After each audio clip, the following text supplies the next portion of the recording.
Et salut tout le monde, bienvenue sur votre podcast The Trick Play, c'est l'épisode 9. Et qui dit épisode 9 dit épisode après la finale du college football cette saison. On a enfin un vainqueur entre Clemson et la Louisiana State University, entre les Tigers et les Tigers. Un match qui s'est déroulé donc dans la nuit de lundi à mardi, heure française, au Dôme de la Nouvelle-Orléans. Et ce soir, je tenais déjà à faire des bisous à nos amis de Binous USA qui nous ont fait un petit shout-out dans leur dernier podcast. Donc, je le dis tout le temps, si vous aimez la bière et les États-Unis, allez écouter Binous USA, un podcast. On a aussi Actu Football US qui est très actif sur Instagram, qui sort vraiment toutes les dernières infos, qui est en collaboration avec nous. On essaie de monter un projet collaboratif. Donc, je vous invite à aller les suivre sur Instagram si vous voulez toutes les actus NFL. Et voilà, et puis ce soir, on se retrouve. On n'est pas beaucoup, hein. Je suis avec Guillaume de Florida. Guillaume, coucou. Bonsoir et bonjour à ceux qui nous écoutent en journée. Très bien, pas du tout flippant. Et puis, on a notre ami Robin d'Oregon. Très calme ce soir. On a notre ami Robin d'Oregon. Robin, coucou. Bonsoir. Voilà, on sera que Ouais, trois et puis on sera rejoint au passage par Augustin de Notre-Dame. On devait accueillir notre ami qui est modérateur du compte de Clemson, du compte français de Clemson, mais bon, on n'a pas de nouvelles. Donc Clemson, je pense que vous allez vite comprendre pourquoi nous n'avons pas de nouvelles. Parce qu'on va discuter du match. On va discuter de cette finale de CFP donc qui s'est déroulée au Superdome de la Nouvelle-Orléans. Quasiment à domicile pour Louisiana State, bien sûr. Donc le public, comme on s'y attendait, comme on avait discuté dans le dernier épisode, le public c'était quand même 3/4 pour LSU. Une grosse ambiance, vraiment. On disait que les insiders, les journalistes étaient très surpris qu'il y ait autant d'ambiance et que le bruit soit aussi assourdissant dans le dôme. En même temps, les Saints ont été éjectés des playoffs, donc il fallait bien que la Louisiane soit en marche pour quelque chose. Libre pour encore une équipe. Oui, exact. Et du coup, on a les Tigers de Louisiana State University qui ont remporté, allez, on lève le voile, qui ont remporté cette finale de CFP donc face à Clemson. Et ça a été un match très disputé jusqu'en deuxième mi-temps. On a eu le droit à une fin de première mi-temps avec un 28-17 pour LSU. Ce qui est tout à fait rattrapable dans le football américain, comme vous le savez. Et finalement, LSU s'est imposé à la fin du match 42-25 face à Clemson. Alors, je vais vous sortir les deux stades QB parce que c'était vraiment le rendez-vous attendu des top QB de cette saison. Et puis ensuite, oui. Juste pour vous dire, le score à la mi-temps, c'était celui qu'Elio vient de dire, mais il était encore plus serré parce que LSU met un touchdown à 10 secondes de la fin. Donc c'était vraiment... C'était à 10 secondes de la fin de la mi-temps, donc c'était encore plus serré jusqu'à 10 secondes avant la fin de la mi-temps. Ouais, exactement, ouais. C'était un match vraiment haletant. On a vraiment... c'était vraiment du plaisir de... Ouais, voilà, une vraie finale. Et beaucoup de gens disaient que c'était une des plus belles finales qu'on ait eues dans le college football. Alors, je vous sors les stats QB, et puis ensuite, on va discuter un peu nos tops, nos flops du match, des points forts, des points faibles des deux équipes. On va démarrer avec du côté de Clemson, donc Clemson qui a obtenu 25 points. On va démarrer avec Trevor Lawrence au lancer, qui a lancé pour 18 passes sur 37 tentatives et 234 yards, pardonnez-moi, pour 0 touchdown et 0 interception. Donc notre ami Trevor Lawrence qui n'a lancé aucun touchdown, lui qui est réputé pour avoir un très bon bras. En revanche, il a couru pour 49 yards sur 10 portées avec un touchdown. Donc voilà, ça a été sa seule action remarquable du match au niveau score. Et en face, on avait Joe Burrow qui était très attendu encore une fois dans un match à pression. Dans une finale, Joe Burrow qui est attendu pour être le numéro 1 de la draft 2020, on le répète tout le temps, mais c'est clair. Joe Burrow, c'est 31 passes complétées sur 49 tentatives et face à la défense des Clemson Tigers, 463 yards pour 5 touchdowns et 0 interception. Les gars, j'ai plus de mots à dire. Dites-moi ce que vous avez pensé de sa performance déjà à Joe Et si pour vous, c'est un quarterback vraiment incroyable ou au contraire, il s'est retrouvé dans un bon système. On avait vu que l'année dernière, il avait un peu plus de mal et que voilà. Dites-moi ce que vous avez pensé de son match et de la différence avec Trevor Lawrence et du match de Trevor aussi. Voilà. Bah, je vais commencer. Joe Burrow a fait le match au niveau de sa saison. Hein, franchement, il n'y avait pas grand-chose à dire. Pour en revenir vite fait à ce que tu disais, est-ce que c'est grâce au système ou grâce à ceci, grâce à cela? Je pense qu'il y a un peu des deux, mais il faut quand même. Il y a, pour moi, je l'ai beaucoup vu l'année dernière déjà, vu que forcément, il a la même conférence que mes Gators. Donc, oui, statistiquement parlant, il y a une énorme amélioration. Mais même dans sa prise de décision, dans sa confiance, il y a eu une nette progression en termes vraiment techniques, tactiques, tout ce que vous voulez. Le coaching staff aide grandement. Je suis le premier à louer les mérites de Joe Brady, dont on parlera sûrement plus tard dans le podcast. Mais c'est indéniable de dire qu'il y a eu une énorme progression de la part de Joe Burrow. Et pour le coup, je dirais quasiment un peu à l'inverse de Trevor Lawrence, qui n'a pas régressé, mais je ne l'ai pas trouvé meilleur que l'année dernière. Je trouvais qu'il a un peu stagné cette année. Donc je ne sais pas le pourquoi du comment, je ne l'ai pas. Je n'ai pas assez vu de match de lui pour donner l'explication. Mais il y a une stat qui est apparue pendant la finale qui pour moi a été parlante. C'est, je crois, la stat elle a apparu fin de troisième quart-temps, si je ne dis pas de bêtises. Il était à 16 passes complétées. Et il y a une stat où il disait qu'il y avait eu 13 passes, donc incomplètes, qui étaient overthrown, donc surlancées ou sous-lancées ou à côté, ou enfin des lancers qu'il a ratés, tout simplement, qu'il doit réussir et qu'il a raté. Et à ce niveau-là de la compétition, ça pardonne pas, quoi. Les trois tentatives, il y en avait une, je crois, sur Justin Ross qui me revient en tête. Alors, ok, il se déplace un peu sur sa gauche, donc pour un droitier, c'est pas facile. Mais qui arrive, Ross était seul au milieu de terrain, derrière le first down, et qui arrive vraiment, qui rebondit 4 yards devant lui. C'était pas une passe de 60 yards, hein, c'était une passe de 20 yards. Donc, c'est plein de petites choses comme ça qui ont fait que, pour moi, ça a un peu handicapé les Tigers, qui finit, ouais, voilà, comme tu l'as dit, à 234 yards, 18 sur 37. 0 TD. Tu gagnes pas un match contre LSU avec ton QB qui met 0 TD. Très clairement, c'est pas possible. Faut que ton QB passe un match quasiment parfait.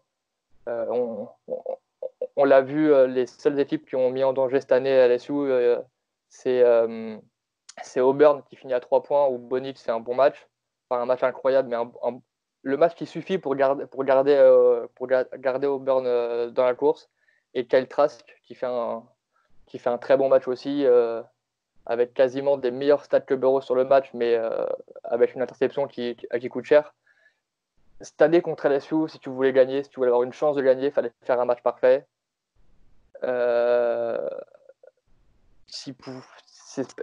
Match parfait qu'il n'a pas fait, ce soir-là. Et c'est pour moi la grosse différence sur ce match. Donc, Joe Burrow vraiment au-dessus et rien à dire. Après, le problème avec Trevor Lawrence, Joe Burrow a été exceptionnel, il n'y a pas à dire. Encore une fois, il fait un match à l'image de sa saison vraiment comment dire, parfait. Enfin, grâce à ses 5 TD dans le match, il passe le record de Colt McDonald, il me semble, qui est Brennan, je crois, non?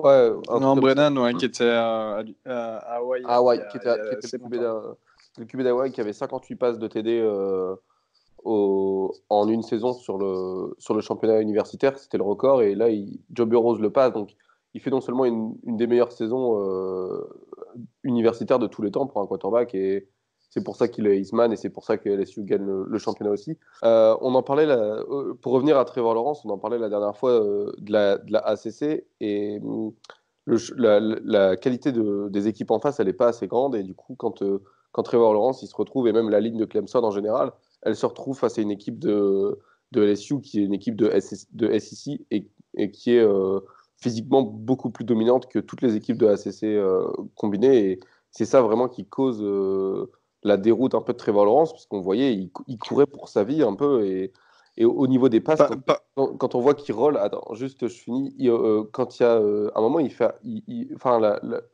tout à l'heure, Guillaume, il parlait d'une passe de Justin Ross qui est 3-4 yards devant sur le sol. Il fait un roll-out et en fait, il court pour sa vie et il lance sans appui. Enfin, c'est la mécanique du quarterback, elle n'y était pas parce qu'il n'y avait pas le temps. Oui, peut-être Pardon. sur ce lancer-là, mais quand on a 13 des comme ça peut pas être que ça, quoi.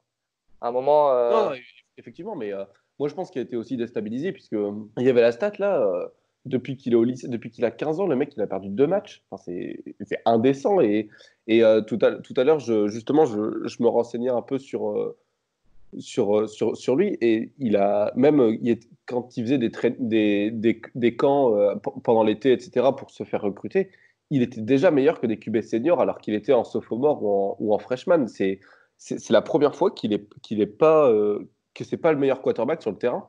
voilà. Ça, je suis d'accord avec toi, mais regarde, par exemple, tu vois, l'année dernière en playoff, il déroulait. Il déroulait contre Alabama, il déroulait, je sais plus contre qui il joue en demi-finale, mais enfin, il jouait quand même contre des équipes de SEC, il jouait quand même contre des équipes très fortes, avec bourrées de talents NFL, et ça, pas que ça dérangeait pas, mais c'est que ça, il jouait quand même, tu vois, enfin, il tenait son rôle et il faisait le taf, quoi, en fait. Ouais, ouais, Simplement. on est d'accord, on est d'accord. Là, je pense juste que LSU était plus fort au niveau de Ah la. ouais, laisse-tu. Quand tu vois que le pass rush avec, par exemple, Clevon Chason qui est fou, et rien que la couverture, enfin, quand tu as un pass rush comme Clevon Chason et sur le back-end, enfin, au niveau des defensive backs, avec Christian Fulton et Derek Stingley qui sont vraiment des lockdown cornerbacks, tu voyais Fulton, les receveurs de Clemson, ils n'étaient pas ouverts. Hein. J'ai regardé, justement, j'ai fini le match. J'ai fini le match tout à l'heure et pardon, les receveurs de Clemson n'étaient pas ouverts. Et, et pourtant, Fulton, il a mangé pendant le match, hein. Fulton, je pense que les experts, les scouts NFL n'ont pas trop apprécié son match. Par moi, contre, en revanche, Stingley, ouais, Stingley, à un moment, c'est une passe sur Justin Ross. Et il doit être ouvert, Justin Ross, et il me semble qu'il fait un double move ou quoi. Et Derek Stingley, il reste et il a 2 doigts de catcher la balle. Enfin, c'est vraiment c'est impressionnant pour un freshman et pour moi c'est le meilleur freshman de l'année sans hésiter. Enfin, il est impressionnant. Bah, Mais pour le ouais, coup, moi qui est beaucoup trash talké à Stingley cette année, parce que, euh, parce que bon, je vais faire mon relou, mais il s'est fait ouvrir contre Florida. Mais c'est vrai que je l'ai dit à un pote à moi sur Twitter, là, et qui, du coup s'est bien foutu de moi. Sur ce match, il n'y a rien à dire, quoi. Il a été monstrueux, hein. Il est, non. alors, pour les gens qui ne le savent pas, bout de terrain, enfin, c'était même pas la peine d'essayer, quoi. Très clairement. pour les gens qui ne le savent pas, Derek Stingley, il a 18 ans. C'est en première année donc à La première année, LSU. ouais. Il vient de Bâton Rouge, donc il vient de la ville d'LSU. Il était cornerback numéro 1 de tout le pays, joueur numéro 1 en Louisiane et troisième meilleur joueur, tout poste confondu, de lycéen de tout le pays. Donc très très attendu. Et en tout cas, sur un gros match, il a su répondre à certaines attentes, malgré que ce n'est pas ce qu'aurait espéré notre ami Guillaume de Florida. Ah oui, ça, c'est très très clair. Moi, sur lui, en fait, le vrai problème que j'ai avec Stingley, c'est qu'il s'est tellement fait sauce. Enfin, voilà, c'est le meilleur français. Il s'est tellement fait hyper et pour moi, en fait, il est surcoté dans le sens où les gens l'ont trop vendu pour moi. Donc, j'ai eu tort sur ce match, donc ça, y a pas de souci. Mais il, s'est- il finit avec 6 interceptions et je crois 15 passes break-up. Mais il faut voir le nombre en saison, le nombre de passes qu'il s'est mangé, quoi, qui s'est mangé sur la tronche. Mais sur ce match, il n'y a absolument rien à dire. C'était le meilleur corner présent sur le terrain. Alors, je vais parler un peu du jeu en rush, des courses de ce match, mais juste avant, deux petites choses. Alors, déjà, mea culpa, sur le dernier épisode, quand Guillaume nous dit que la ACC est pour lui la meilleure conférence et que je dis que je suis pas d'accord, en fait, je suis totalement d'accord. Je comprenais la ACC A avec 2C, et là, je me suis dit, Guillaume a bu ce soir, alors que pas du tout, il parlait de la ACC SEC. Je suis totalement d'accord avec lui, mea culpa, c'est mon erreur. Désolé, Guigui. Pas de souci. Et on a notre ami Augustin de Notre-Dame qui vient de nous rejoindre. Coucou Augustin. Salut. Est-ce que tu as regardé le match? Alors, non, moi j'avais Bon, bah, au revoir partiellement, Augustin. mais du coup j'ai regardé en replay. Et non, moi, il y a un joueur qui m'a, bon, pas tapé dans l'œil parce qu'on sait à quoi s'attendre. C'est le linebacker de Clemson, Isaiah Simmons, qui a quand même surnagé par rapport aux autres, et notamment On va y passer, on va y par passer. rapport à Terrell, et où il faudra en parler. Je vais juste passer, je vais parler du rushing game et ensuite on parlera des deux défenses un peu plus en profondeur parce qu'on sait qu'il y avait beaucoup de joueurs défensifs de part et d'autre qui sont annoncés haut à la draft. Juste au niveau du rush, du côté de Clemson, donc on a Trevor Lawrence, comme je vous l'ai dit, qui a porté 10 fois le ballon pour 49 yards et un touchdown. On a T. Higgins, qui est receveur de base et qui est annoncé haut dans la draft, qui a porté le ballon une fois pour 36 yards et un touchdown. Et on a Travis Etienne qui a fait un bon match quand même, 15 portées, 78 yards, un touchdown. Travis Etienne qui s'est pas mal démarqué, lui qui a annoncé dans les 2 premiers tours de draft. Et en face, on avait Clyde Edwards-Helaire qui lui a porté 16 fois le ballon pour 110 yards mais pas de touchdown. Edwards-Helaire qui est un petit gabarit mais très costaud. Moi, il me fait penser un peu à Mark Ingram à l'époque à Alabama. Et qui, je pense, qui monte bien en tout cas dans les tableaux de draft, alors que de base, bon, voilà, son petit gabarit l'empêchait d'être annoncé très haut. Et Joe Burrow, on a oublié de le dire, Joe Burrow qui a lancé 5 touchdowns, mais qui en a rajouté un à la course avec 58 yards et un touchdown. Donc, vous, est-ce que Travis Etienne vous a impressionné ou est-ce que plutôt Clyde Edwards-Helaire vous impressionne de semaine en semaine, sachant que, voilà, encore une fois, il n'était pas forcément hypé en début de saison, contrairement à d'autres running backs, et finalement, il termine sur une grosse saison avec 16 touchdowns quand même. C'est clair qu'il n'était pas attendu à ce niveau-là. Et pour moi, il a beaucoup aidé aussi le développement de Joe Burrow. Parce que c'était pas une attaque où tu pouvais te dire ils ont pas de jeu de course, donc on fait rusher, on met 3 D-line, on les fait rusher et on met 8 mecs en couverture. Là, c'était juste pas possible avec Clyde Edwards-Helaire, pardon. Donc ouais, forcément, il a fait une très grosse saison. Donc en fait, les deux ont bénéficié l'un de l'autre pour moi. Donc Joe Burrow, c'est tellement impressionnant à la passe que les défenses se sentaient obligées de mettre du monde en couverture. Donc ça laissait des trous pour Clyde Edwards-Helaire. Et quand tu voulais stopper Clyde Edwards-Helaire, bah, tu avais Joe Burrow qui était à la foire, qui était assis dans son canapé avec une clope à la main et une bière dans l'autre, et qui distribuait la balle sur tout le terrain. Donc les deux ont très bien cohabité ensemble, les deux ont très bien profité l'un de l'autre. Donc ça, c'était vraiment pas mal. Et de l'autre côté, pour Travis Etienne, donc, comme tu dis, il fait un bon match avec 15 portées, 78 yards, un TD. Mais bon, on va dire que dans ses habitudes, c'est pas le match incroyable, mais il a aussi du coup pas bénéficié, mais l'inverse, j'ai plus le mot, mais il a pâti du score, on va dire. Comme LSU à partir de la fin du premier quart, début deuxième, comme LSU a commencé à mener au score assez vite dans le match, bah, Clemson s'est senti obligé d'enchaîner les passes et donc de négliger un peu le jeu à la course. Donc, du coup, ce qui fait que ses yards sa production en yards n'a pas été celle qu'il a habituellement. Parce que Travis Etienne, il faut le dire, ça a été 19 touchdowns cette saison, 24 touchdowns la saison dernière et 13 touchdowns pour sa première saison à Clemson. C'est un excellent running back et qui fera le bonheur d'une équipe NFL en tout cas. Il se fera drafter deuxième tour ou début de troisième grand max, à mon avis. Ouais, parce qu'on a remarqué que de plus en plus drafter un running back en NFL, c'était pas forcément ce qui va être plus rentable. Mais voilà, je pense qu'il y a quelques saisons, sincèrement, c'était un top 20 facile. Ah oui, en tout cas, il a le niveau, il a montré qu'en plus c'était un bon receveur. Quand tu lui donnes la balle avec un petit peu d'espace, le plaquer, c'est pas ça le plus simple. Il est très vif, il a des bons cuts, des bons appuis, donc, et il reste solide au contact. Donc c'est clair que il fera le bonheur, il fera vraiment le bonheur d'une équipe.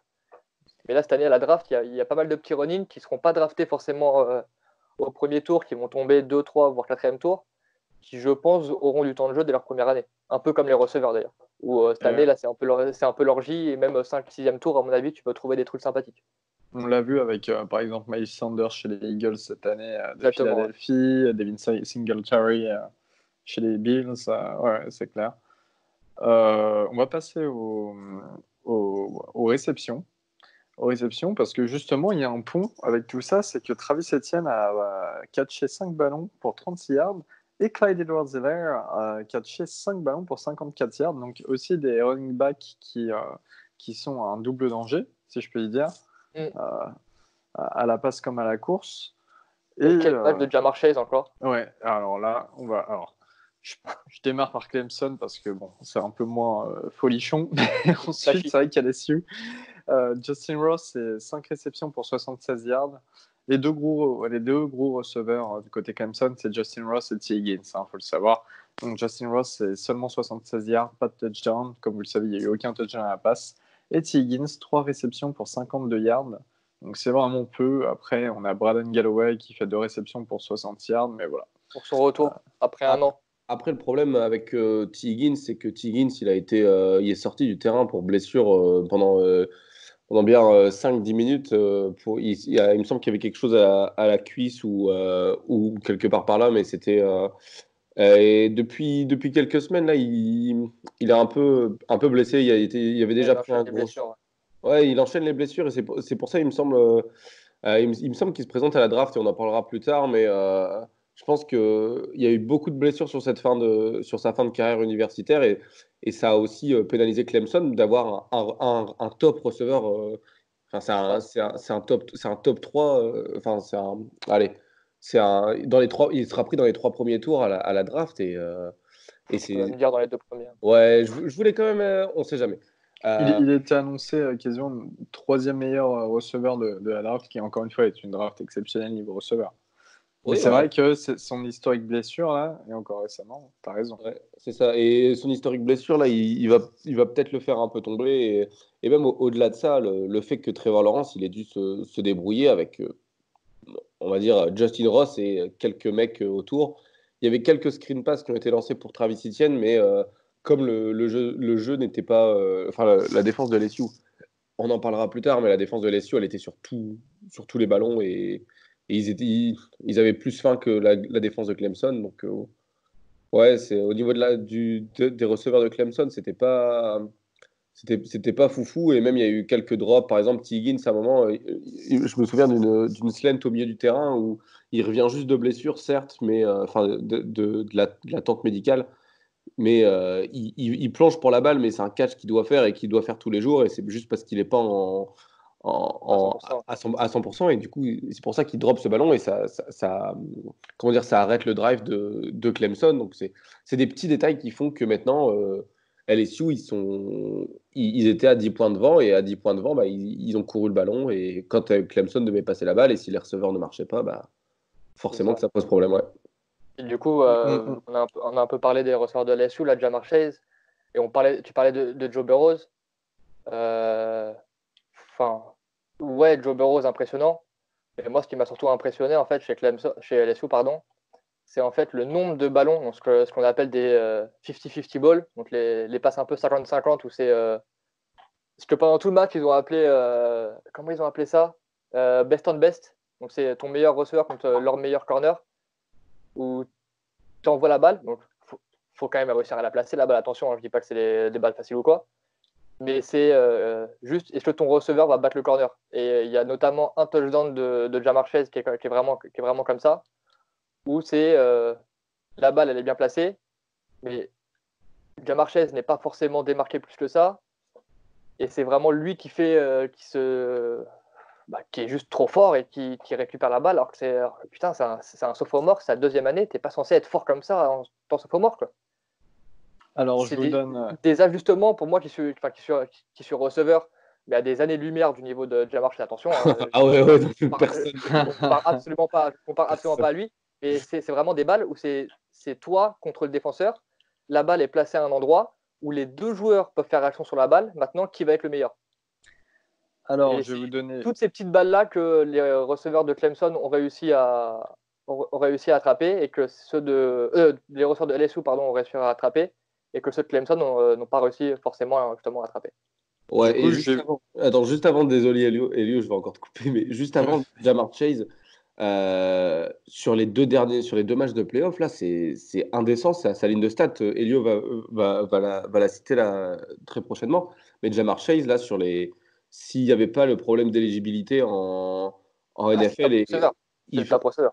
Ouais, c'est le top receveur. C'est clairement le top receveur. Devant Jerry Jeudy, devant CeeDee Lamb, j'ai aucun problème de le prendre en premier. C'est ça. En fait, le problème, le problème ou l'avantage qu'il a, c'est qu'il nous laisse une impression folle de ces deux derniers matchs en playoff. Et c'est contre quand même une défense de Clemson qui est impressionnante aussi. Et c'était la meilleure défense du pays contre la meilleure attaque du pays. Et la meilleure défense du pays a pris l'eau contre Ja'Marr Chase. Et il me semble qu'il drop une balle de TD en plus qui était super bien lancée et qu'il a eu un problème pour la traquer dans les airs. Et ouais, non, c'est ça, il rate un TD, il peut être à 3 TD dans le match. Hein. Après, sur la demi-finale, ce qui était impressionnant, c'est qu'il fait un bon match, mais c'est pas le meilleur receveur du match, quoi. Le meilleur receveur du match, c'est Justin Jefferson qui a 4 TD à la mi-temps. Ouais, et quand tu te dis que tu te payes le luxe d'avoir Ja'Marr Chase, qui doit être pas loin de la centaine de yards sur ce match, et qui n'est pas ton meilleur receveur du match, wesh, c'est dur pour une défense, ça, tu vois. Tu te dis, bon, mais sur le game plan, la première menace, c'est Ja'Marr Chase. Et tu te dis à la fin du match, on a réussi à limiter sa production, on a réussi à machin. Et t'as l'autre qui sort pas de nulle part, parce que tout le monde sait qu'il est bon, Justin Jefferson, et qui d'ailleurs va être choisi dans les tours 3-4 à mon avis, et qui va faire le bonheur d'une équipe. Pour moi, ça peut être un des styles de la draft. Et qui te plante 4 TD avec quasiment 200 yards, et tu te dis, bah voilà, qu'est-ce que je fais en fait?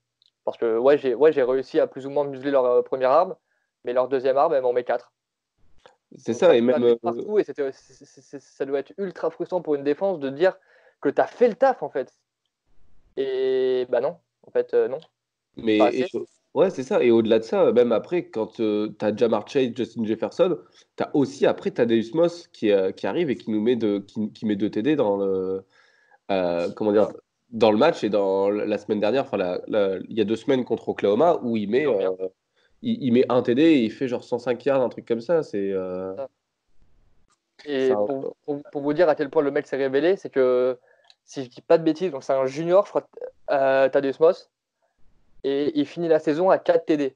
Thaddeus Moss, qui est le fils de Randy Moss, la légende de la NFL, avec sa célébration où il monte ses fesses à tout Green Bay. Hein. Je pense qu'il y en a quelques-uns qui s'en souviennent dans la commu NCA, parce qu'il y a peut-être, hein, je dis bien peut-être, un fan de Green Bay qui traîne par là.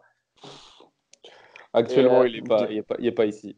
Il est pas là. Il, pas ici. Il s'appelle Valentin, il aime Green Bay et Ole Miss. Aucune corrélation, mais... Il nous écoutera, il sourira, il m'insultera, il n'y a pas de souci. Mais voilà. Cette attaque d'LSU, si t'étais pas parfait, bah t'en prenais 40 sur le museau, quoi. Très clairement. Alors, je vous donne les stats quand même, parce que depuis tout à l'heure, on présente, on parle de ces joueurs, mais on n'a donné aucune stat sur ce match. Parce que Ja'Marr Chase, on dit qu'il a été exceptionnel. Bah oui, il a été exceptionnel. Pour 9 réceptions, il a couru pour 221 yards. Donc un average de 24,6 yards sur tout le match, avec 2 touchdowns. Justin Jefferson, qui a été très productif lui aussi, 100 touchdowns en revanche, avec 9 réceptions, tout comme Ja'Marr Chase, et 106 yards. Donc un peu moins de la moitié de Chase.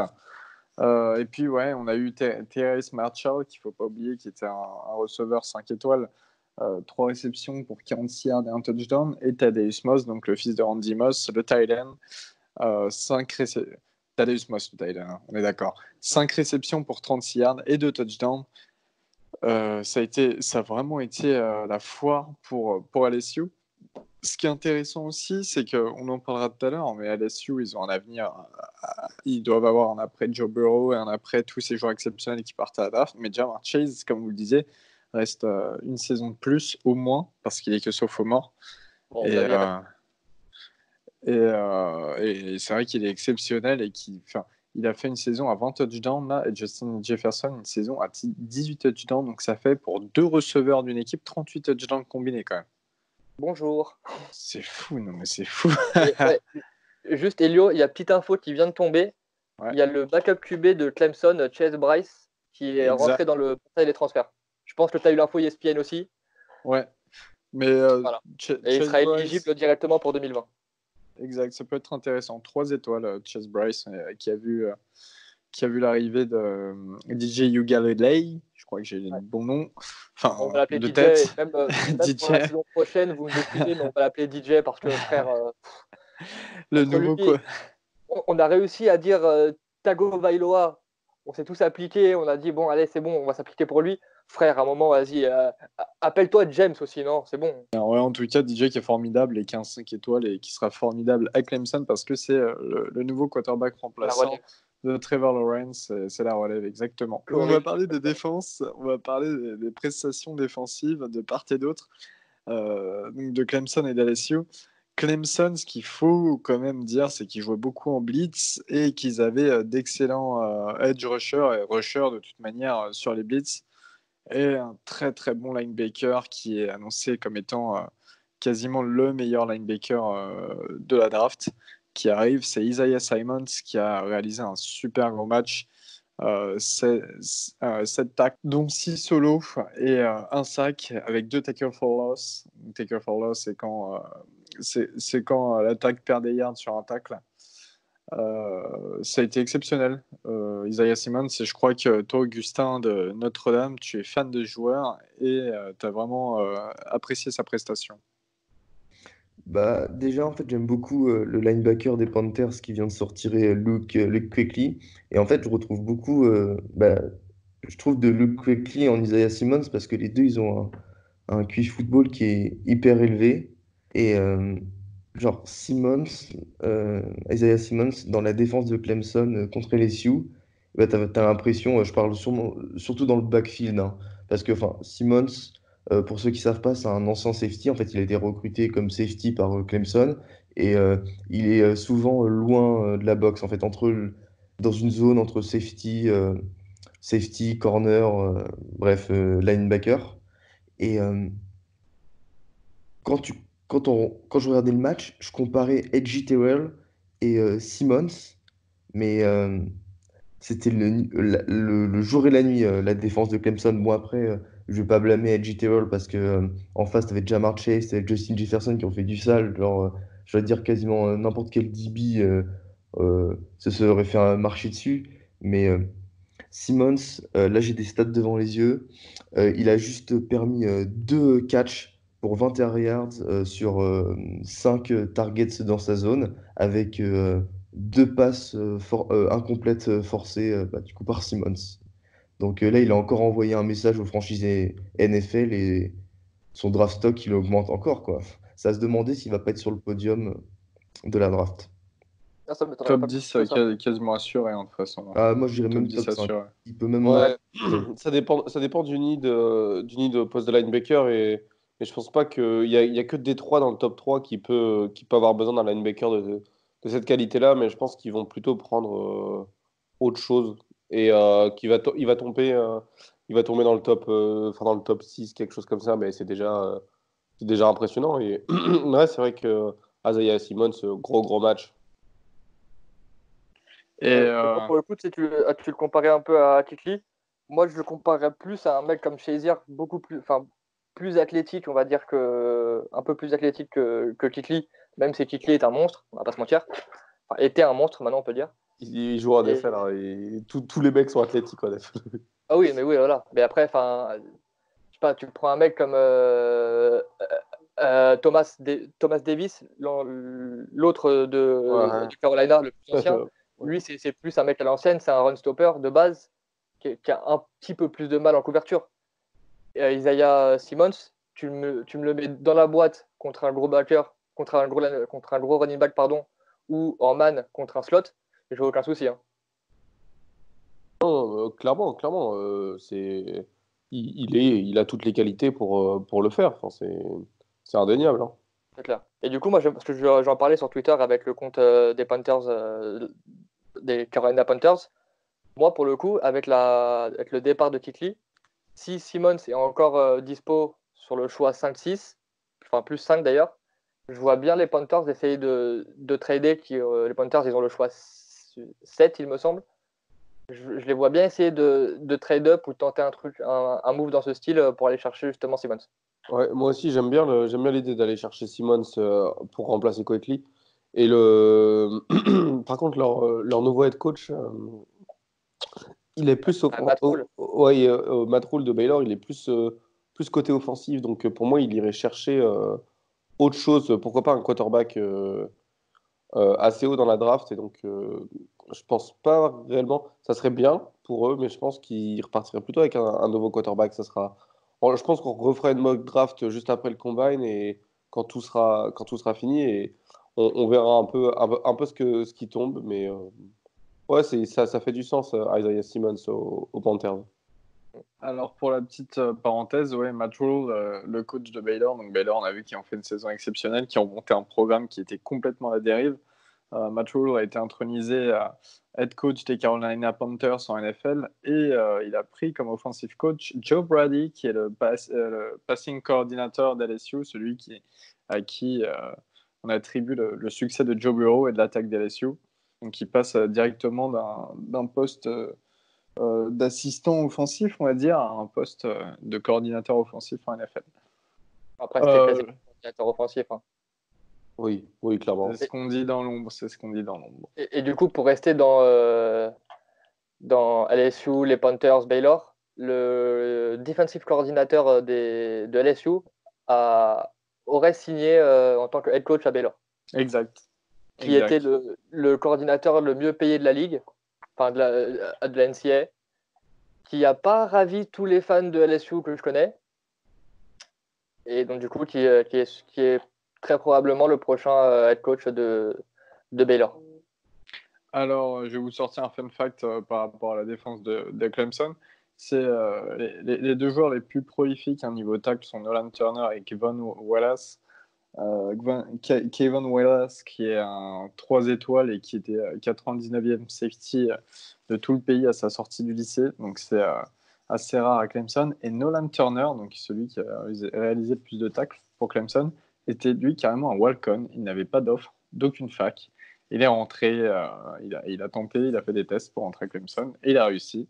Et finalement, il se retrouve quasiment comme un des meilleurs défenseurs lors de ce match. Donc, pour vous dire à quel point j'ai rien contre les Walcons, au contraire, hein, mais pour vous dire à quel point l'équipe était quand même un peu à la dérive, l'équipe de Clemson qu'on connaît que pour des 4 ou 5 étoiles. Quoi. Alors, il y a eu un fait de match avec James Skalski et on a un arbitre de football US dans la team qui est Robin d'Oregon. Et Robin va nous dépicter ce fait de jeu et lui ce qu'il en pense de son point de vue, en tout cas du point de vue du corps arbitral. Alors, James Skalski, d'abord, pour revenir un peu sur son match, il fait un super match en tant que. Il est linebacker, le numéro 47. Il a une protection au cou. Enfin, il est vraiment reconnaissable. Donc, il fait un super match et c'est le middle linebacker. Du coup, il est vraiment reconnaissable et indispensable pour la défense de Clemson, surtout, c'est lui qui appelle les jeux, c'est lui qui connaît le système défensif et donc qui fait les ajustements. Quarterback de la défense, quoi. C'est ça, c'est le quarterback de la défense pour ceux qui ne connaissent pas et c'est joliment résumé. Au final, il fait un super match jusqu'à un fait de jeu qui est un targeting pour le. En gros, le targeting, c'est quand un joueur va taper avec la couronne de son casque sur un joueur. Donc que le joueur soit sans défense ou avec défense, entre guillemets, ou qu'il soit en possession de la balle. Le targeting, là, il n'y a pas de souci avec ça. C'est d'ailleurs le même targeting, le même cas de figure de Sean Wade contre Clemson, le cornerback d'Ohio State, qui se fait éjecter pour targeting dans le. Comment dire en demi-finale. Et au final, là, pour James Skalski, c'est la même chose. C'est certainement pas fait exprès. On voit, il mène avec la couronne du casque. Et l'éjection est justifiée en soi, puisque c'est dans les règles. Sauf que je pense qu'au-delà de ça, il devrait plutôt appliquer les règles de la NFL, du style si jamais c'est pas dangereux pour le joueur en face et que le joueur n'est pas sans défense, il puisse quand même rester sur le terrain, parce que là, on met quand même un joueur indispensable à Clemson sur le bord, sur le banc de touche, en fait, pour une faute qui est en soi une faute. Certes, c'est sifflé, c'est logique, il y a pas de. Moi, j'ai rien à dire dessus. C'est juste que la sécurité du joueur en face, elle n'était pas mise en danger. Et c'est vrai que c'est dommage à l'image de Shaun Wade aussi pour LSU, pour Clemson, Ohio State. C'est dommage de mettre des joueurs aussi forts sur le banc de touche alors qu'ils font des super matchs. Mais, en plus, quand tu dis que la sécurité du joueur n'était pas engagée, enfin pas engagée, c'était pas un geste foncièrement dangereux pour l'attaquant, mais pour le coup, ça l'est beaucoup plus pour le défenseur. Enfin, C'est ça, la colonne vertébrale, ouais. Pour ceux qui ont vu l'action, il arrive vraiment, donc il a le visage parallèle au sol, il tape avec le haut de son crâne. Enfin, pour tes cervicales, enfin pour tous les jeunes joueurs qui écoutent, faites pas ça les gars en fait. Cette règle-là, même si moi je l'ai trouvé très dure sur l'éjection parce que c'est pas un choc classe contre classe, donc c'est pas forcément impressionnant. Mais pour moi, cette règle, elle est là pour la sécurité du joueur offensif, mais elle est aussi pour la sécurité du joueur défensif parce que sur cette action, il peut s'éclater les cervicales. Il peut, Totalement s'il est d'accord. dans il peut être dans un fauteuil roulant. Pour moi, elle est beaucoup plus dangereuse pour le joueur, pour le défenseur, donc pour Skalski, pardon, que pour l'attaquant sur qui il fait la faute. Donc c'est ça, pour moi, c'est vraiment là dans le sens où la sécurité du joueur doit être préservée, mais la sécurité du défenseur aussi doit être préservée là-dessus. Ouais, clairement, on est d'accord. La faute est là et c'est un énorme fait de jeu aussi. Et il fallait juste en parler, faire une petite aparté pour en parler, puisque la défense de Clemson n'était plus la même après. Justement, le jeu, il se fait éjecter. Le jeu suivant, ils prennent un TD. Enfin, c'est pas anodin, c'est ça. Il me semble qu'ils étaient ils étaient à moins 10 déjà quand il se fait éjecter. Et donc, passer de moins 10 à moins 17, c'est sûr que ça fait mal à la défense. Et ensuite, on voit que la défense, elle se fait rouler dessus. Il n'y a plus d'ajustement. Celui qui le remplace, c'est le numéro 15. Jake Venables, le fils du coordinateur défensif de Clemson. C'est ça, c'est Jake Venables, le numéro 15, là, qui le remplace. Mais on voit qu'il appelle pas les jeux aussi bien, qu'il fait pas les ajustements que Skalski fait. Donc, ça impacte beaucoup Clemson. Et voilà, C'est un freshman. C'est un freshman en plus à Venables. Hein. Donc, à mon avis, il était pas psychologiquement, il était pas forcément prêt à dire vas-y mon gars, toute la deuxième mi-temps elle est pour toi quoi. Ouais, clairement. Hein. Alors, on va Ça a été passer un de jeu pour la défense de Clemson. On va passer à la défense d'LSU, du coup, donc la défense victorieuse. Pour vous, quels joueurs ont été les points forts de cette défense et qui ont été un peu les flops, parce qu'on en connaît quelques flops et ce sont des joueurs qui sont censés être draftés au premier ou deuxième tour de la draft qui arrive. Donc je vous laisse la parole et un peu débattre là-dessus. Et je sais que Guillaume, toi, tu as des flops à donner. Toi, tu as des flops et des tops. Non, pour le coup, je vais commencer vraiment par les tops. Parce que c'est bon, la saison elle est finie, je vais arrêter de faire mon rageux à 2 balles sur tous les joueurs d'LSU, de Georgia, de machin. Donc moi, il y a vraiment 2 joueurs qui m'ont sauté aux yeux. Il y a d'abord Patrick Quinn, le linebacker de Clemson, qui finit à 8 plaquages, 6 solos, un demi-sac et 2,5 tackle for loss. Donc qui était vraiment partout. C'est un linebacker assez athlétique, un peu moins que Simmons, mais qui va quand même bien vite. Qui peut couvrir la passe, qui peut défendre sur la course, et ça le dérange absolument pas de descendre comme une balle et de prendre un bloc par un all-line.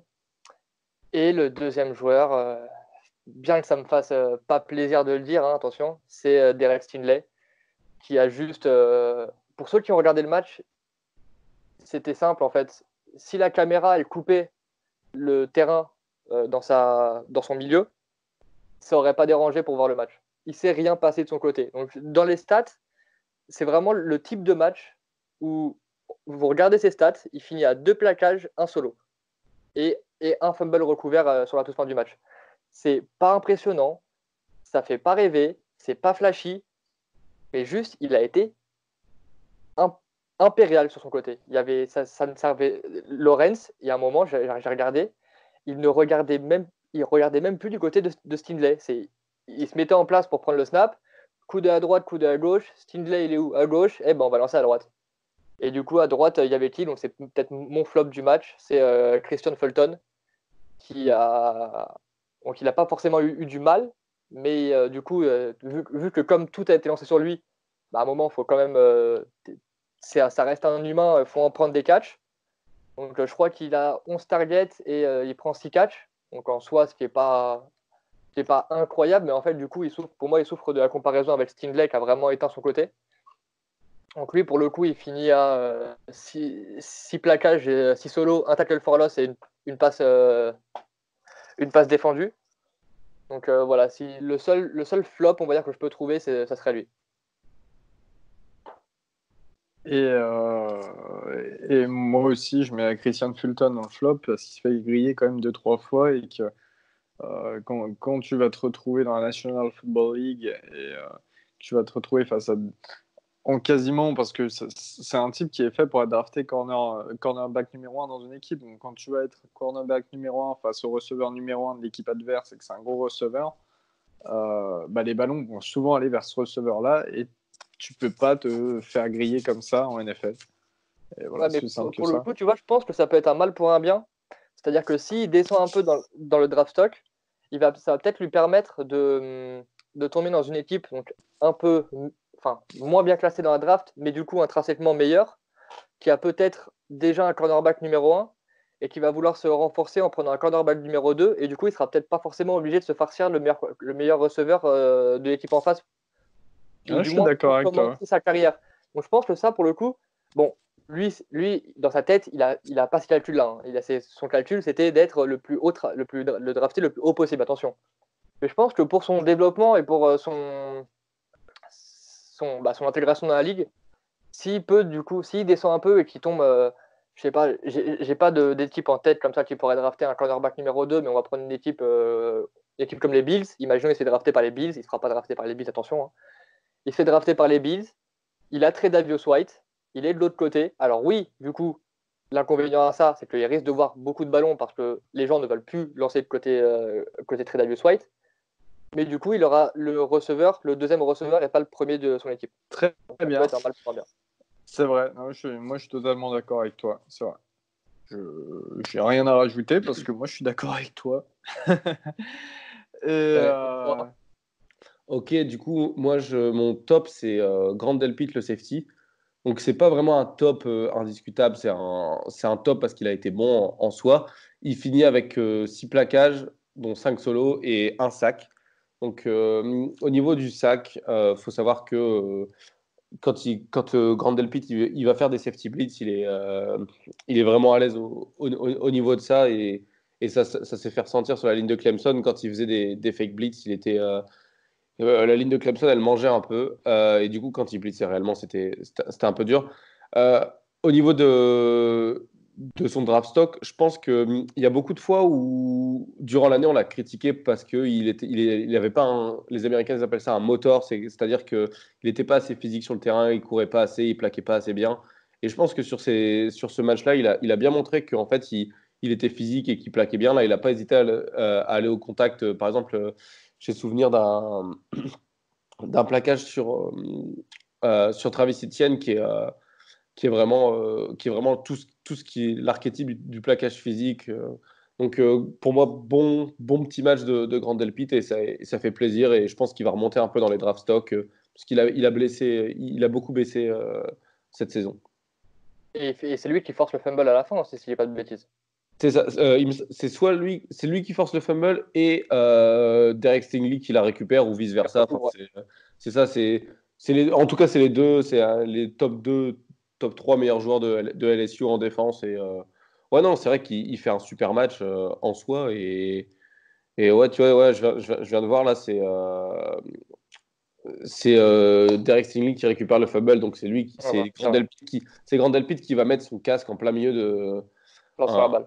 en plein milieu de la balle. Et donc, voilà, moi, vraiment, bon petit match de Grand Delpit. Et c'est un de mes tops. Il fallait le souligner quand même.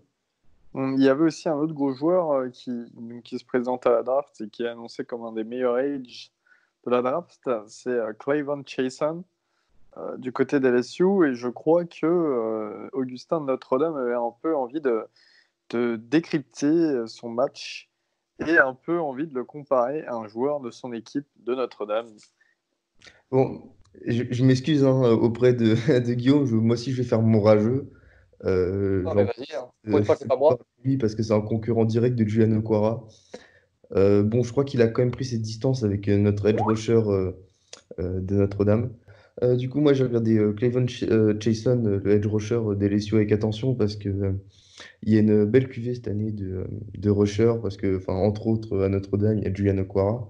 Et bon, on peut pas dire que sur le plan purement statistique, Jason ait fait de grandes choses parce que déjà, il a infligé aucun sac à Trevor Lawrence. Il a fait que 2 plaquages. Mais bon, moi, j'ai surtout regardé le premier quart-temps. Bah, le quart-temps où Clemson a été très bon. Et je parle surtout sur le jeu où il y a un jeu bah, en plein milieu du premier quart-temps où Bureau, il est dans sa red zone et il se fait bien bouger. Et en fait, c'est Jason qui bougeait de partout, qui arrivait de partout. Et bon, ça s'est pas traduit par des stats, mais tu vois que le mec, bah, c'est un poison, quoi. C'est pas le même niveau que Nick Bossa, mais ça bouge dans tous les sens, c'est hyper agile. J'aime beaucoup le joueur. Et il va descendre plus bas, je pense. Enfin, plus bas, il va monter dans la draft. Et donc, bah voilà, pour la défense d'LSU, donc Clavon Chason, qui a été dépicté par notre ami Augustin de Notre-Dame. LSU qui donc remporte le CFP cette année, qui est d'une saison mémorable tant pour l'université que pour le college football en général. Belle victoire 42-25 face à Clemson. On attendait tous un LSU Ohio State, on l'a pas eu en finale, mais au moins on a eu quand même une belle équipe de Clemson et, qui a été insuffisante sur ce match face au monstre qui était LSU cette année. Et puis encore une fois, ça se joue à la Nouvelle-Orléans. LSU était à domicile. Il y avait tout un contexte très particulier. Et c'était vraiment appréciable de pouvoir vivre ce match depuis la Louisiane. Il s'est passé pas mal de choses autour de ce match. Il y avait pas mal de personnalités présentes. Hein. On a vu, tout d'abord, il y avait le président des États-Unis, Donald Trump, avec sa femme Melania. Il y avait aussi beaucoup de joueurs des Saints. On avait le droit à Drew Brees qui la veille avait rencontré tout le staff et Joe Burrow, tout le staff d'LSU. Il y avait Michael Thomas qui était présent parce qu'il a toujours été très proche de Joe Burrow depuis l'époque de Burrow à Ohio State, qui est l'ancienne université de Michael Thomas. Et il y avait aussi du côté d'LSU, c'était beaucoup le côté LSU, hein, de toute manière, hein, on se retrouvait en Louisiane. Il y avait OBJ, Odell Beckham Jr., le receveur star des Cleveland Browns, qui est quasiment le joueur le plus hypé, flashy de NFL, c'est-à-dire le joueur le plus célèbre, je dirais, dans le monde de NFL à l'heure actuelle, avec Tom Brady sûrement, mais voilà, un des 2-3 joueurs les plus célèbres. Et Tyrann Mathieu, le célèbre safety des Kansas City Chiefs, qui était à LSU aussi. Et il s'est passé des petites choses des petites choses amusantes autour de ce match. Alors, on a déjà, après la victoire de LSU dans le vestiaire, il y avait tous les joueurs qui avaient un cigare au bec, alors que c'est interdit de fumer dans des lieux clos en Louisiane. Donc, ça leur a valu des réprimandes policières au sein même des vestiaires. On a beaucoup d'images. C'est la tradition. C'est la tradition, mais ça n'a pas été forcément apprécié par les autorités publiques. On a toutes ces images avec Joe Burrow, grand cigare à la bouche, qui vraiment fait. Enfin, c'est exceptionnel de voir ça en réalité parce que c'est un contraste saisissant avec le jeune QB le jeune QB, puis d'un seul coup, il se tient comme le parrain avec son cigare. C'est assez sympa et rigolo à voir. Il y a eu aussi. Sympa, un peu pitié quand même. Hein. Bah, c'est la tradition. C'est quand tu gagnes, tu as ton cigare de la victoire. Les mecs de Bama, ils faisaient ça sans problème. T'as la façon de fumer ton cigare, tu vois. T'es pas posé comme il dit, comme le parrain. Je veux dire, c'est bon, c'est du football, il faut se détendre. Ah, mais ça, après, ça c'était pour la jalousie. C'était pour les vidéos qui vont tourner derrière, tu vois. C'est pas, c'est pas, c'est un grave méchant, ça. Tout le monde le voit, tu vois. Pour les vidéos, bah montrer les exemples un peu aussi. Bah, je trouve que ça fait partie un peu de la hype, tu vois.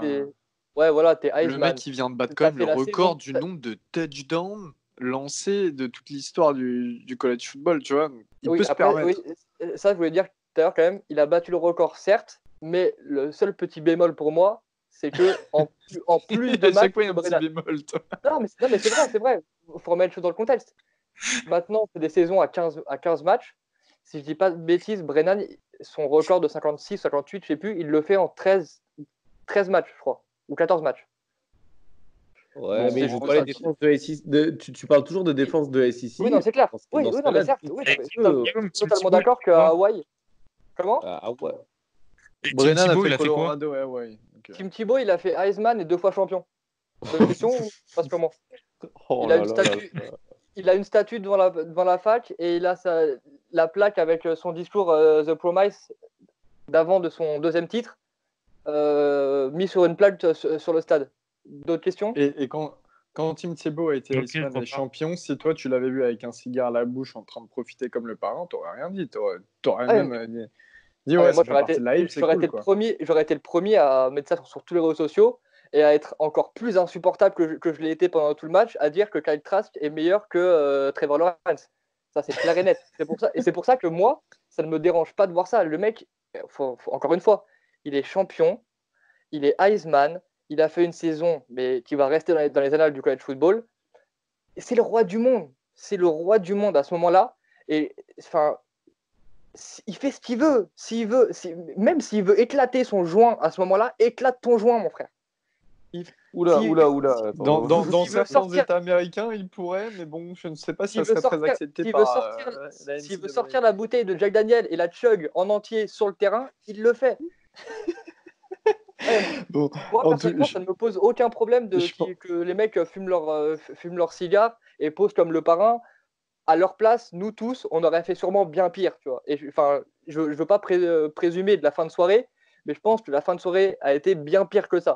bon, on l'a vu Il en a boîte bien de nuit, raison. on a vu des images en boîte de nuit. Oui. Et, bon, je pense que même les joueurs qui n'avaient pas forcément 21 ans, qui est Non. la majorité américaine, Ils ont tous collé je ne pense, ouais, bien voilà, raison. ils ont Bien tous raison. un peu bu à mon avis. Ils ont- Une petite parenthèse, hein, le détracteur qui n'était pas d'accord avec les gestes de Joe Burrow, c'était Valentin Delemis qui nous a rejoint pour un court instant. Il a eu l'occasion de nous rejoindre et puis il a disparu donc, dans les méandres. Dans les méandres. Dans les méandres, voilà. Il y avait- Qu'est-ce qu'on peut dire de ce type? Il y a eu aussi donc, cette vidéo où, dans le vestiaire, on voit un policier réprimander les joueurs par rapport aux cigares et compagnie. Et Odell Beckham Jr. qui avait l'air déjà, enfin, qu'on le dise, alors, OBJ il a fait deux choses à la fin de ce match. Déjà, on le voit distribuer pendant que les joueurs célèbrent le titre sur le terrain, on le voit distribuer des billets à des joueurs. Donc, ce qui est totalement interdit en NCAA. Les joueurs ne peuvent pas recevoir d'argent d'un tiers. Et on le voit distribuer des billets. Il y a des rumeurs comme quoi ce sont des vrais ou des faux billets, on ne sait pas trop. Lui, il a dit que c'était des faux, mais La fac d'LSU a sorti un statement pour dire que c'était des faux billets, mais dans le même temps, quasiment, il y a Joe Burrow qui dit non, non, vous inquiétez pas, c'est des vrais. Donc ça a fait un peu polémiquer. Et après, moi, sur le fond, c'est thunes, tu fais ce que tu veux. Enfin, lui fait ce qu'il veut de ses thunes. Mais c'est surtout en fait pour les joueurs que ça peut être le plus, on va dire, le plus chiant. Mais encore une fois, ça pénalisera que les joueurs. Voilà, ça Ça pénalisera que les joueurs. pénalisera que les joueurs universitaires. Mais quand on regarde à qui ils donnent les billets, ils donnent les billets que à des joueurs qui vont à la draft en fait. Donc en soi, la NCAA, si il s'avère que c'est des vrais billets et que les mecs ont vraiment touché de l'argent, s'ils veulent les sanctionner, ils les sanctionneront, mais ça n'aura aucune espèce d'importance dans le sens où les mecs n'en mettront plus un pied sur un terrain universitaire. Donc s'ils sont suspendus un an, ils sont suspendus un an, les mecs seront en NFL. C'est vrai. Et deuxième frasque d'OBJ, vraiment, il avait l'air un peu dans un état second. Hein. Je pense qu'en tout cas, il n'avait pas bu que de l'eau ce jour-là. Donc, il est dans les... il est dans les vestiaires d'LSU pour fêter le titre. Un policier est en train de réprimander, comme on disait, il y avait des policiers qui réprimandaient les joueurs à cause des cigares. Et on voit OBJ passer et donner une petite tape en fait, sur les fesses du policier derrière lui. Et puis le policier, d'un seul coup, qui se retourne. Et OBJ, on le voit à sa tête qui se dit « Merde, là, j'ai fait une connerie quand même ». Et bon, la vidéo se termine un peu là-dessus. Et apparemment, OBJ pourrait avoir des problèmes judiciaires à cause de ça. Apparemment, il y a une plainte qui a été déposée pour simple Attouchement batterie, comme sexuel. ils l'appellent. Alors, ce qui était dit, c'était que les policiers, c'était un peu exagéré d'aller embêter les joueurs dans le vestiaire lors d'une finale remportée. Mais ce qu'il faut savoir aussi, c'est que, alors déjà aux États-Unis, c'est strictement interdit, c'est vraiment quelque chose. En France, malheureusement, ça arrive et on ne soutient pas du tout ça, mais aux États-Unis, c'est vraiment, alors, tu touches un policier, c'est la fin du monde, quoi. Et moi, je pense que le geste est complètement idiot et imbécile de la part d'OBJ. Tu sais très Pas le bien premier. à quoi t'attendre en faisant ça. Enfin, tu gagnes rien, quoi. Ah bah, tu gagnes juste du buzz. Et OBJ, c'est triste à dire, mais il me fait penser vraiment aux meufs Instagram qui montrent un téton pour avoir 5 minutes cinq minutes de buzz. Parce que le mec a fait Star de télé-réalité. voilà, il a fait une saison 0. Ça avait beaucoup parlé à Cleveland, Baker Mayfield, Jarvis Landry, OBJ, qu'est-ce que ça va donner?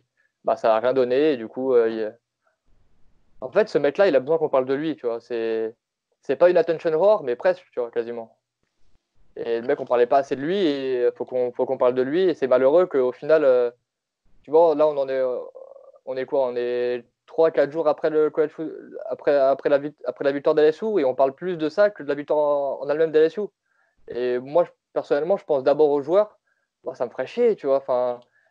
C'est censé être jusqu'à présent quasiment le plus beau jour de ta vie pour la majorité d'entre eux, ceux qui sont pas mariés ou pas d'enfants ou quoi, on va dire. Et en tout cas, c'est ton plus beau jour sur le plan sportif de ta vie. Et même pas 24 heures après, on parlait déjà plus de ta victoire, on parlait juste d'un ancien élève qui a cassé la tête à tout le monde, quoi. Donc c'est puis en vachement plus, dommage pour eux. pour un peu pousser le truc, sincèrement, quand tu es au budget, tout ça, en train de célébrer avec les joueurs de LSU, ok, c'est sympa parce que c'est des anciens joueurs de la fac, mais en réalité, c'est loin d'être leur victoire. Et OBJ, c'est loin. Et OBJ, comme Jarvis Landry, d'ailleurs, qui les deux jouent ensemble, ils ont jamais porté autant LSU et tu les vois ici comme des grands messies, en fait, dans cette fac, alors qu'en réalité, c'est pas eux qui vont faire un titre, quoi. Et finalement, Ça, ils se comportent aussi comme des parrains, là, donner de l'argent, mais enfin, lui, en tout cas, se comporte comme un parrain, donner de l'argent, mettre une tape au cul d'un policier, une tape aux fesses, pardonnez-moi. Euh, c'est un peu désolant de voir ça, et c'est pas ce qu'on attend d'un sportif d'un aussi haut niveau et avec autant d'exposition médiatique. ouais, même d'un adulte responsable, tout simplement. Genre, laisse leur moment de gloire à ces gamins, quoi. Encore une fois, moi, je prends le parti des joueurs. Ça me gonfle, quoi. Ça me gonflerait. Déjà, on va en parler juste après, mais tout ce qui tourne autour du staff, il y a pas mal de mouvements après la victoire, donc ça a déjà fait parler. Mais j'ai pas besoin qu'il y ait en plus ce grand couillon qui vienne pas entacher ma victoire, mais qui vienne Un ennemi de plus, Guillaume, un ennemi de plus. non, même pas un ennemi, mais tu vois, je suis en train de prendre pour le coup, je prends la défense des joueurs là, parce que voilà, c'est ton moment, frère. Toi, tu as eu tes moments, tu as fait ta carrière à LSU, tu as fait une belle carrière, au final, tu n'as rien gagné. Tu es en NFL, à part faire un catch à une main, bah, je suis désolé, mon frère, mais tu n'as absolument rien fait. Tu n'as pas gagné de titre, tu dois avoir 2 matchs de playoff. C'est bon, gros, laisse la place, quitte là-bas. Ouais, non, c'est dit comme ça, mais en réalité, tout est là pour prouver que Odell Beckham, en fait, il n'y a rien à part de la hype et que son talent, entre guillemets, ne sert plus et qu'il vit, comment dire, Les autres. il vit à travers les autres et lui, il aurait aimé remporter des championnats à LSU et le seul truc qu'il a fait à LSU, c'est quoi? C'est pas les Titans. C'est battre Alabama. Non, il a battu Alabama à l'époque. Il a battu Alabama, il me semble, quand il était là. Mais moi, Odell Beckham, j'ai jamais trouvé ce joueur exceptionnel. Je trouve qu'il a une hype parce qu'il a fait son catch à une main. Après, c'est à voir. Tout à l'heure, on en parlait en off. Quand on voit qu'avant sa saison à Cleveland, il a manqué plus de matchs que de matchs joués. voilà, ça décrit un peu le personnage. Et il préfère aller faire des soirées, aller faire plein de choses. Et résultat, sur le terrain, ça se fait pas ressentir. Et beaucoup de joueurs devraient se concentrer plutôt sur le terrain que sur leur image en dehors. Et certes, il est monétisé grâce à ça et il fait le buzz et tout le monde parle de lui. Et même en Europe, on connaît Odell Beckham alors que pas forcément on regarde pas forcément le foot américain. Et bon, je pense qu'il fait travailler son image. Et là, pareil, le truc de la police. La vidéo de la police, on l'entend dire que il faut laisser les enfants, enfin les let the kids celebrate, hein, quelque chose comme ça. Enfin, genre laisser les joueurs célébrer. C'est vrai que après, c'est le rôle de la police de faire son travail et tu viens pas déranger la police. C'est le point de vue que moi j'ai personnellement. Tu viens pas déranger la police quand elle fait son travail. Eux, ils viennent pas te déranger quand tu fais le tien. Donc chacun sa place pour moi. Et lui, il était pas à sa place. Donc, comme vous le savez, sur ce podcast, on parle aussi beaucoup de nos points de vue personnels, hein, par rapport à nos équipes, par rapport au CFB en général. Et là, c'est ce qu'on donne par rapport à OBJ. Donc, vous n'êtes pas du tout obligé de le partager, loin de là. On n'a pas du tout le pouvoir absolu là-dessus. C'est juste que, voilà, je pense que c'est. En commentaire. Oui, voilà, totalement. Ouais. Vous pouvez en discuter avec nous et on le reportera dans le prochain épisode. On reportera un peu vos avis. Par rapport au budget, mais je pense qu'on parle aussi beaucoup avec de la frustration parce qu'on attendait aussi beaucoup de ce joueur et que finalement c'est jamais venu et on voit encore le résultat récemment. Du côté des LSU, il y a eu aussi, on va terminer sur cette note, il y a eu aussi pas mal de mouvements de coach LSU qui a été un peu déployé, hein, donc des gros joueurs qui partent à la draft, dont le quarterback principal, Joe Burrow. Et il y a aussi des mouvements de coach. Donc, je vous laisse les présenter. Il y a eu déjà le coach. Enfin, je vous laisse les présenter. Je démarre, j'introduis. Ensuite, vous me donnez la suite. Il y a eu le départ du coach Joe Brady, donc, qui était le passing coordinateur dont on parlait tout à l'heure et qui est parti en offensive coordinateur pour les Carolina Panthers en National Football League. Comme on disait, Matt Rhule, qui était le coach de Baylor, qui est passé head coach chez les Panthers, il a réussi à obtenir Joe Brady et il a eu qui est le defensive coordinateur déjà. C'est un trio qui vient direct du college. C'est ça, c'est un trio qui vient du college football là, qui arrive chez les Panthers et on sait que nos amis de Panthers France se renseignent pas mal là-dessus. Pour le coup, le coordinateur défensif des LSU, il va à Baylor. Il prend le coach, le poste de head coach à Baylor. Il remplace Matt. Chaise musicale. Ouais. C'est ça. Il prend la place de Matt Rhule et c'est l'info de Bleacher Report qui est sortie aujourd'hui.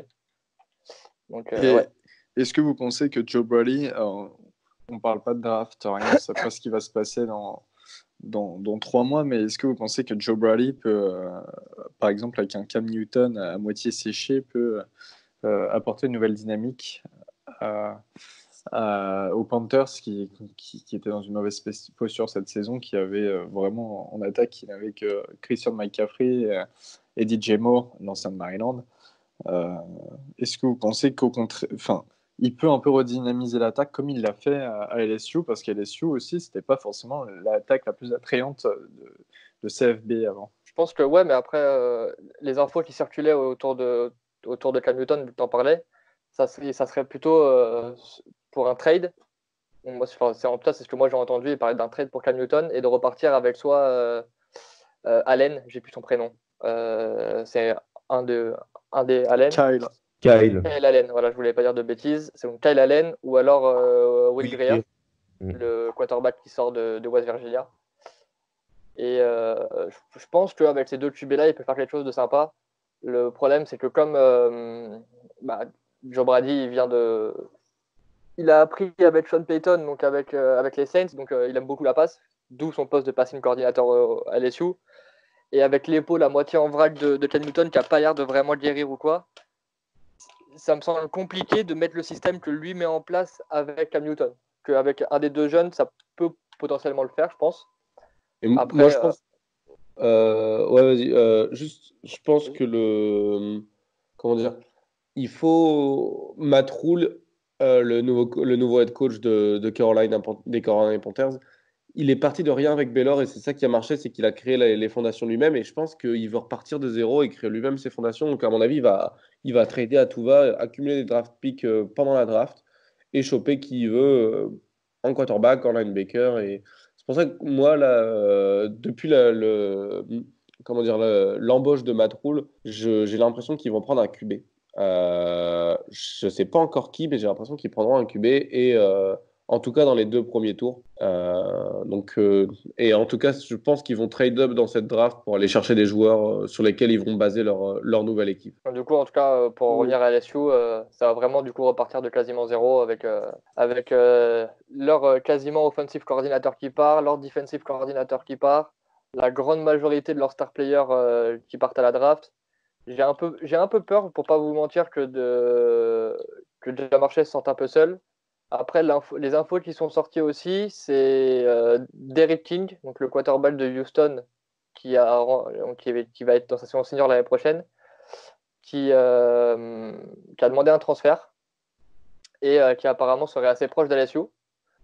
Donc ça, pour le coup, ça peut être un très bon moyen de faire la transition sans passer par un QB sans expérience. Quoique, faut quand même dire qu'LSU, ils ont en sophomore, ils ont Miles Brennan, qui était un quarterback, le 6e meilleur pro-style quarterback du pays en 2017, avec 4 étoiles, et qui a joué des bouts de match derrière Joe Burrow, et qui s'est pas trop mal débrouillé sur le peu qu'il a joué.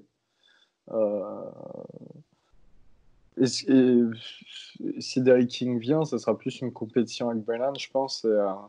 Ah oui, il y aura une compétition avec Brennan, mais le truc, c'est que la SEC est tellement relevé que j'ai du mal à les voir performants dès l'année prochaine s'ils ne prennent pas un quarterback avec un peu plus d'expérience que Brennan. Après, tu vas sûrement me dire que c'est tout à fait normal qu'à l'expérience, ça se gagne sur le terrain, donc tu peux pas l'inventer.